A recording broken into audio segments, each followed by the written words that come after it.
ఏం లేదు, ఈ 3 గీతలు నేర్చుకున్నాం అనుకో ఇంగ్లీష్ రాత చాలా అందంగా నేర్చుకున్నట్టే. ఎట్లా? ఇగో టిక టిక టిక టిక టిక ఒక్కటి, డమ్ డమ్ డమ్ డమ్ డమ్ ఒక్కటి, అతి నారాయణ సీతారాం తప్పకుండా లెక్క పెడితే 31.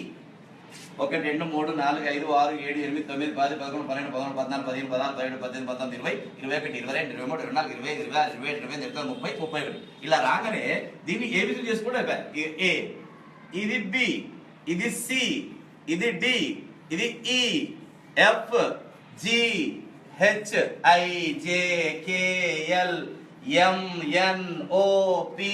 మారిపోతుంది రాత తొందరగా.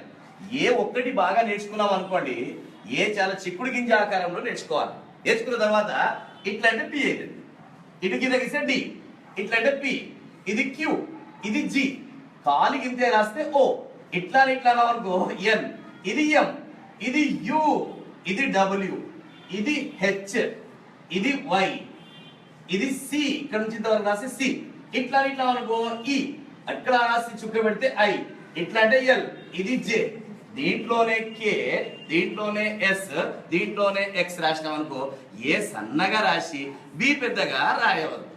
ఏ ఎంత రాస్తామో బి కూడా అంతే రాస్తే బాగుంటుంది. ఇది గుర్తుపెట్టుకోవాలి. పైన 7 1 2 3 4 5 6 7, కింద 6 1 2 3 4 5 6, పైన 7 కింద 6, మధ్యలో 21 1 2 3 4 5 6 7 8 9 10 11 12 13 14 15 16 17 18 19 20 21.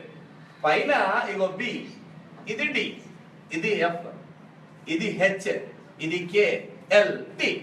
బిడిఎఫ్ హెచ్కే అంటే పై 2 డబ్బాలలో రాయాలి. ఇగో G, J, P, Q, Y, Z.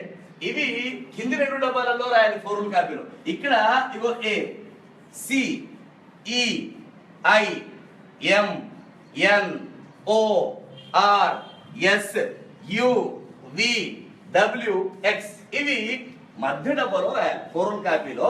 ఇవి పై 2 డబ్బాలలో, ఇవి కింది 2 డబ్బాలలో, ఇవి మధ్య డబ్బాలో రాస్తే ఇంగ్లీష్ ఈజీగా మీరు చాలా అందంగా